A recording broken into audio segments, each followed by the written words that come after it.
LoreWarrior Aerotech. F-100 Riever. Overview. The F-100 Riever class heavy fighter is an impressive mainstay of Marik aerospace forces.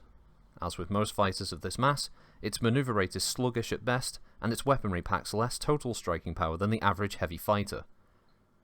The Riever's armour makes up for these deficiencies, however, enabling it to stand up in heavy combat much longer than light-armed vehicles. Capabilities. Unlike many other aerospace fighter designs, the Marik Riever is not a copy of a Star League production model, but an original design.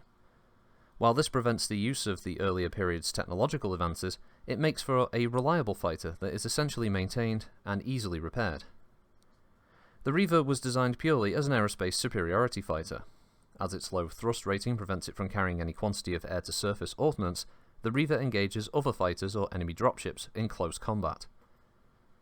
An Imperator Zeta Class 20 autocannon adapted for aerospace combat provides the Riever's main armament.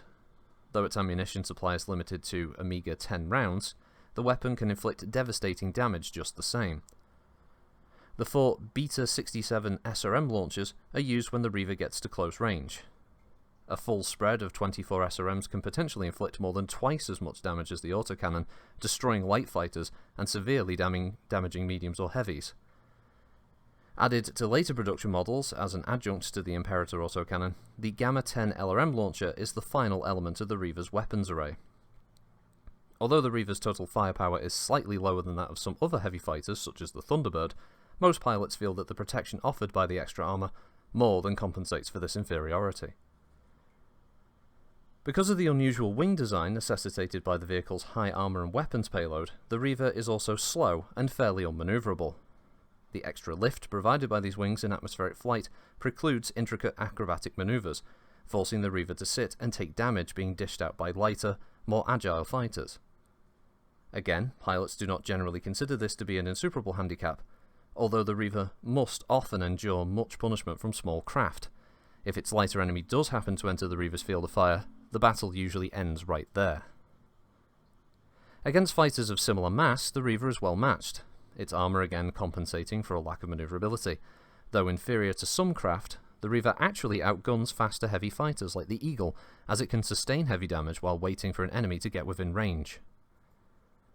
The Riever's graceful design gives it extra lift that it needs to function, but also presented some interesting structural problems for its designers. Stresses on the Riever's soaring wings resulted in catastrophic crashes in early models, as the wings tended to buckle from the strain of high G turns and atmospheric re-entry. Bracing provided a limited solution to the problem, but the additional mass made the Riever even more sluggish. Then, a compromise was finally reached. By transferring the heavy autocannon to a more stable position in the fighter's centre, both the bracing and the wing loading were reduced. Though the Riever is still unable to perform high G maneuvers, its wing sections are much more stable, and ablative shielding helps protect them during re-entry. Battle history. Marik Rievers first saw action in 2815 in Battle of Haus Steiner on Vector 3. The strange fighter at first puzzled the Steiner defenders, and so the Rievers had great success until chronic wing load and stress problems crippled several of their number. Although the battle was a defeat for Marik forces, it appeared that the new fighter would have great potential once its problems were ironed out. The second generation of Rievers, with their braced wings and redistributed armament, went into service in 2820. Soon after, they were engaging the rebellious garrison on Graham 4, in an internal conflict triggered by agents of Haus Steiner. The rebels, a group of dissatisfied nobles, officers, and mech warriors promised high rank and Steiner assistance if they broke with Marik, were armed with an impressive assortment of mechs and medium fighters. The first test of the new Rievers came when several squadrons of rebel Hellcats were detected in flight toward a Marik forward base. Marik's Stingray and Riever squadrons were scrambled, meeting the rebel ships high above the North Kashak River Valley. The action swiftly turned into vicious dogfighting, with the experienced rebel pilots quickly gaining positional advantage, slipping into the slots behind their slower opponents and blazing away with laser fire. Though their shots were accurate, the rebel pilots' fire did little to cripple the armoured Rievers, which were able to reverse on their opponents and open up with their own weaponry. Heavy autocannon shells and SRMs tore through Hellcat armour, forcing many of the rebel fighters to jettison their bomb loads in order to stay aloft. Though Marik defenders took heavy casualties, so many Hellcats aborted that the entire mission had to be scrapped.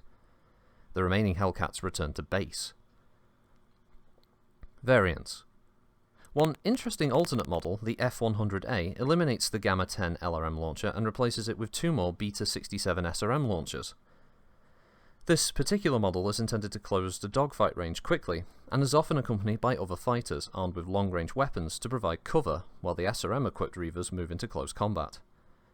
A second variant, armed with 2 Class 5 autocannon in place of the SRM launchers, sacrifices armour to accommodate the heavy weapons, and isn't widely used. Very few Reivers are used by non-Marik houses, but the Kurita Combine Munitions Corporation has obtained a contract to produce a modified F-100 for Kuritan use. Notable fighters and pilots. Major Arthur Lowcamp. Lowcamp is a tall, red-haired man with a bushy, rather unkempt moustache and a ready smile. An expert in air-to-air combat with 10 kills to his credit, he teaches atmospheric flying at the Marik Military Academy. Lowcamp is well liked by both his superiors and his students, but he nurses secret ambitions for command, and is constantly seeking to raise his position. He feels that the role of a major at a flight school is far beneath his abilities, and the major's been considering a political career in the Free Worlds League, but is periodically recalled for combat duty when House Marik needs a skilled fighter pilot. The fame he's winning in combat may someday benefit his political future, but for the moment he remains a skilled, if frustrated, aerospace flyer.